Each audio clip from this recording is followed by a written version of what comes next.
तो जो वैसे ही मेरे भाई हैं, तीनों ही बड़े भाई हैं मेरे, आए, उन्होंने सारे साक्ष्य, सारे तथ्य जान लिए, सारे देख लिए।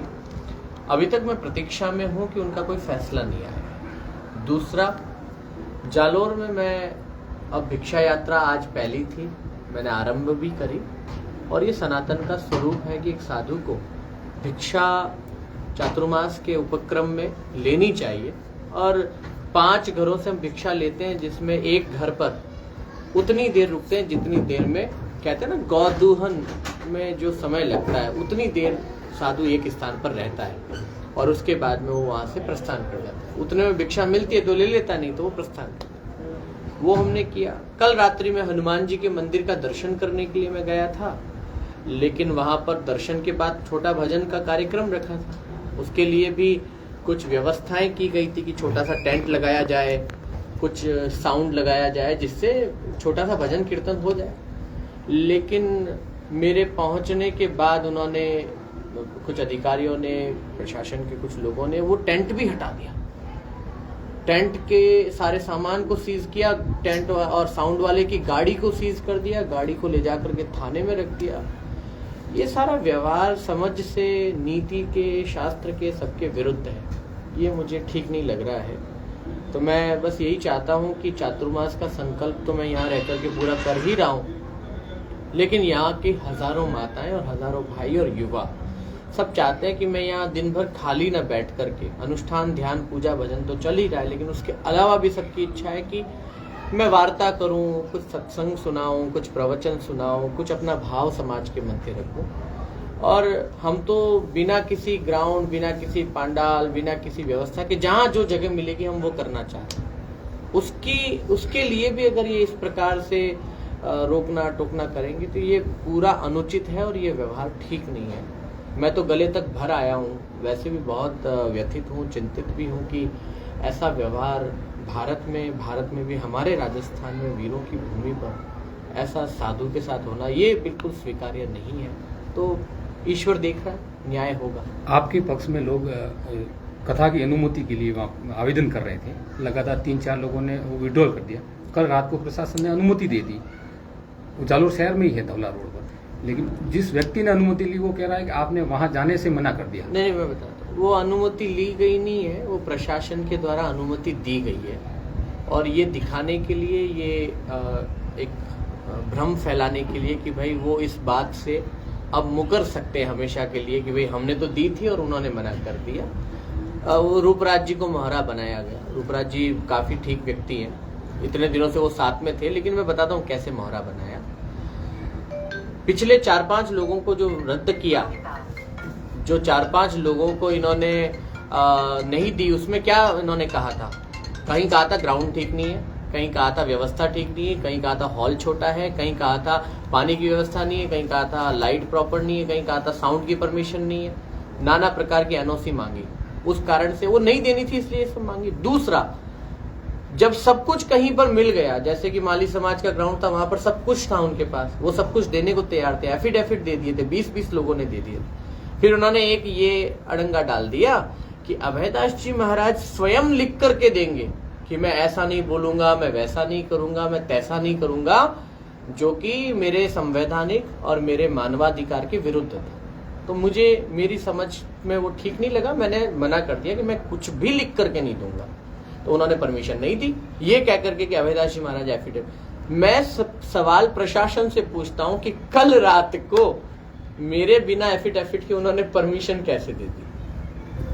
जिस परमिशन को 10 दिनों तक ये रोक करके आपने नहीं दी कि महाराज एफिडेविट नहीं देंगे तो इस दुनिया की कोई ताकत उनको परमिशन नहीं दे सकती, कल मेरे विदाउट दिए हुए एफिडेविट आपने परमिशन कैसे दे दी? और रात को 10 बजे दी, वो भी देकर के हाथों हाथ विड्रॉल करा दी।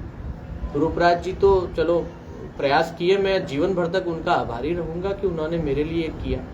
लेकिन रूपराज जी और मेरी ये चर्चा हो रखी थी कि रूपराज जी बहुत दूर है, और रूपराज जी भी जानते थे कि परमिशन तो मिलने वाली है नहीं।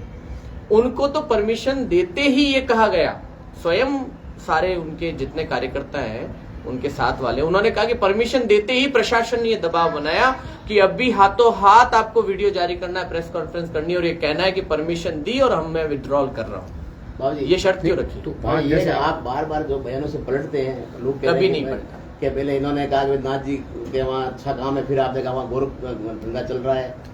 रूपराज जी ने भी कहा कि बाबूजी ने खुद ने कहा था कि धवला रोड पे लेनी है परमिशन, फिर बाबूजी ने खुद ने मना कर दिया कि ये उनका ये कहना है कि बार बार अपने बयानों से पलट जाते हैं। मैं बयानों से नहीं पलट रहा हूँ भाइयों। प्रशासन जैसे जैसे पैतरे यूज कर रहा है उसके अनुरूप मेरे संकल्प का संरक्षण कर रहा हूँ। संकल्प की रक्षा करना और बयान पलटने में रात दिन का अंतर होता है। मैं नेता नहीं हूँ, मैं कोई प्रवक्ता नहीं हूँ किसी दल का, संगठन का, जो मैं किसी संगठन को, मैं सनातन धर्म की हमारी इस परंपरा को अक्षुण्ण कैसे रख पाऊं, मेरे संकल्प को अक्षुण्ण कैसे रख पाऊं, क्योंकि मेरा संकल्प मतलब साधु का संकल्प, साधु का मतलब एक सनातन धर्म के एक अंग का संकल्प। इसके संरक्षण में प्रशासन जो नाना प्रकार के षड्यंत्र रच रहा है, इस षड्यंत्र में मैं अपनी इस व्यवस्था को कैसे मतलब स्थापित रख पाऊं, इसलिए छोटी मोटी गलियां तो मुझे पकड़नी पड़ रही है।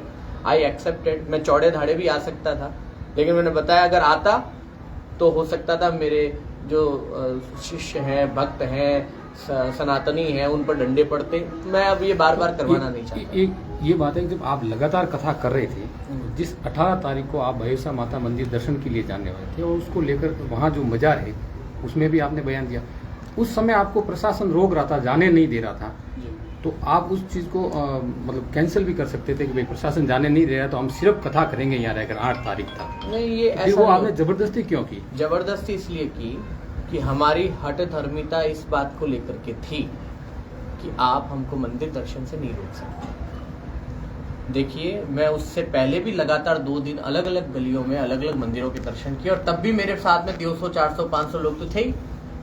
तब तो आपने नहीं कहा कि आप मंदिर दर्शन नहीं कर सकते।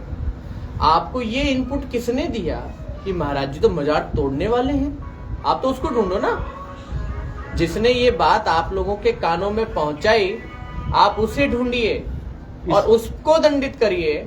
उसके कारण अगर आपको ये इनपुट मिला और आपने ऐसा गलत किया है, मैंने तो कोई बयान, मेरा तो आज तक, आप तो मीडिया वाले, आप तो कहीं से भी कुछ भी ढूंढ सकते हैं। इससे पहले आप पहले दिन बायसा गए थे, हाँ। उस दिन मजार का विषय छिड़ा, मैंने वजह क्या हुई? नहीं, वजह यही हुई कि बायोसा माता जी मंदिर की सीढ़ी पे ही, पहली सीढ़ी पर पैर रखते हैं और लेफ्ट में मजार थी। मजार कितने समय से, ये आपको पता नहीं था? मजार जहां तक मुझे जानकारी है 20-25 सालों से पुरानी। ये तो आप मतलब उनको जांच वो करें, जांच आप जांच भी कर सकते थे, एप्लीकेशन भी दे सकते वो भी थे, कर सकते थे। आप मतलब मेरी ये बात तो आप सुनिए। आप संतो, आपका काम है कथा करना, कथा के अलावा आप अभी इस आपने मोड में रिवाज नहीं और चलेगा। ये करते हो। संत का ही कार्य है और मैं ये कार्य 20 वर्षों से कर रहा हूँ। जालोर में ऐसा नहीं हुआ अब अभी ये ना, मैं जब मात्र 10 वर्ष का था तब से मैं ये कार्य कर रहा हूँ कि जो भी धर्म की व्यवस्थाओं के और धर्म से जुड़े हुए किसी भी अंग के साथ में खिलवाड़ है या ठीक नहीं है, वहां पर हमें ये कार्य करना चाहिए, पूछना चाहिए, प्रश्न पूछना। प्रशासन से मैंने प्रश्न ही तो पूछा था, मैंने ये कहा था कि आप जांच करो, तो ये तो मेरा संवैधानिक अधिकार है और भारत के संविधान के अनुरूप मैं मांग कर सकता हूँ और मांग करी। उसके बाद में तो समाज को देखना है। मैं तो आज जालोर के लोगों से पूछ रहा हूँ, क्या आप में से कोई जाकर के उसकी आपने लगाई क्या एप्लीकेशन, और लगाई है तो इसका काम होना चाहिए। जब पहले दिन आगे क्या थे- प्लान है? क्या आगे क्या कर रहे हैं अभी? आगे बस मैं अभी तो 8 अगस्त तक तो यही हूँ। नहीं तो जो 3 सदस्यीय कमेटी आई थी उनके साथ आपकी बंद कमरे में कम से कम 2 घंटे वार्ता हुई है और उसके बाद उन्होंने मीडिया में ये बयान दिया कि इनकी जो भागवत कथा है, वो भागवत कथा का जो कार्यक्रम था वो पूरा हो गया, शेष दूसरे हो सकते हैं अभी अधूरे रहेंगे। तो उनकी बात से आप संतुष्ट हुए? उन्होंने क्या कहा, आप यहीं रह के अनवरत इस कार्यक्रम को जारी रखेंगे या अब तगड़गढ़ चले उन्होंने जाना क्या, चाहिए? पूरे देश के सारे संतों ने कहा और राजस्थान की जो सरकार है, प्रदेश सरकार, उसने भी कभी ऐसा मुझे नहीं कहा कि आप यहाँ नहीं रह सकते। नहीं रहने का मतलब कि आपका हाँ। कार्यक्रम पूरा हो गया तो अब यहाँ से आपको तगड़गढ़ जाना चाहिए, ऐसा कुछ कहा? नहीं, उन्होंने, किसी ने ऐसा नहीं कहा। उन्होंने भागवत का जिक्र नहीं किया। उन्होंने ये कहा था इनके चातुर्मास का पहला क्रम भागवत पूरी हुई है। अभी नानी बाई का मायरे का संकल्प, मीरा चरित्र का संकल्प और बाबा रामदेव जी की कथा का संकल्प, ये अधूरे पड़े। बाबा जी, आपका जो थीम था वो कथा करने का था, आपने कथा के बाद में ये दूसरा इशू क्यों क्या कर रहा है? आप मुझसे मेरे से परिचित नहीं है, इसका मतलब इसलिए आप ऐसा प्रश्न कर रहे हैं। आप अगर मेरे पिछले 15 वर्षों की सारी कथाएं उठा के देखेंगे, हर कथा में मैं ये प्रश्न करता हूँ, सभी प्रश्न करता हूँ।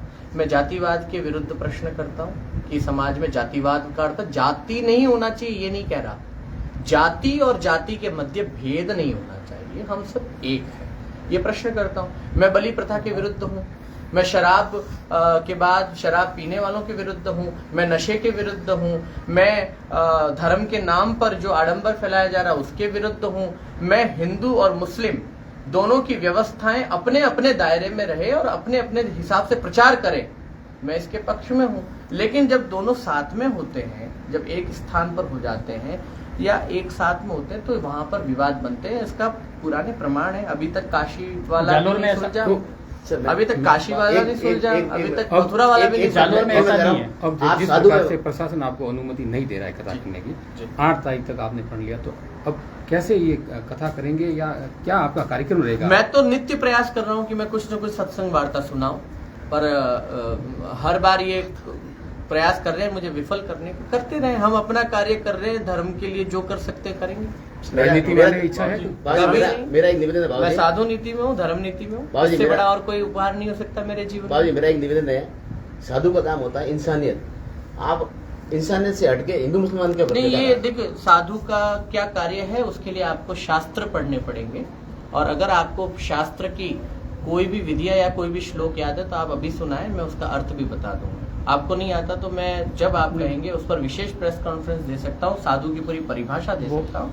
तो आप वो तय ना करें कि साधु की क्या परिभाषा है। अब आपने जो आज प्रेस कॉन्फ्रेंस बुलाई है, अब आपकी मुख्य पीड़ा क्या है जो लोगों के और मीडिया के प्रशासन के माध्यम से। सामने जाए? हाँ, मेरी मुख्य पीड़ा और मुख्य यही है कि अब हम सत्संग नहीं कर पा रहे हैं, नगर के अंदर कहीं बैठ कर के मैं कीर्तन नहीं कर पा रहा हूँ, और सब कुछ वैध तरीके से नहीं किया गया, अवैध तरीके से रोका जा रहा है। जैसे मैंने अवैध मजार का प्रश्न उठाया था, ये जो रोकने का तरीका है ये भी अवैध है।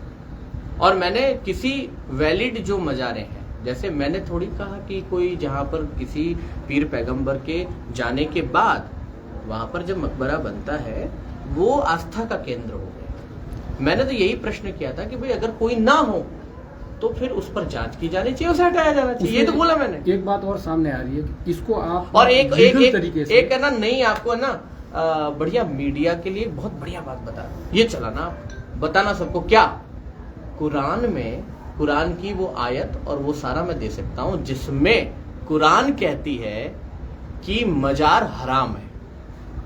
आपको चाहिए तो मैं दे देता हूं प्रमाण, मैं वो रुकू वो आयत दोनों ही आपको दूंगा जिसमें मकबरा बनाकर उस पर चद्दर चढ़ाना भी कुरान में हराम कहा गया। जाकर के बताइए मीडिया को। पूजा नहीं कर एक सकते बात आराम। ये भी सामने आ रही है क्योंकि ये जो आपने मुद्दा उठाया मजार और इसका आप लीगल तरीके से कलेक्टर जाके ज्ञापन लोगों के साथ में ये भी कर सकते थे। नहीं, ये करने की तो अभी स्थिति नहीं आने दी ना, सांस तो लेने देवे ये लोग, मुझे लेने दें खुद ले ले में। आप जिस भी दिन तो- होगा, आप भी आप तो थोड़ा धैर्य रखते नहीं गुरुजी। नहीं, ऐसा है। संकल्प से बड़ा साधु के लिए कथा- कुछ नहीं होता। मेरी बात तो मुझे जवाब तो दे दीजिए। संकल्प से बड़ा एक साधु के लिए कुछ नहीं होता। मैं धैर्य आश्रम में बैठ के नहीं रख सकता। मैं यहाँ बैठा हूँ धैर्य में ही हूं ना, और क्या कर रहा हूँ? शाम को खाली मंदिर दर्शन करने जाता हूँ।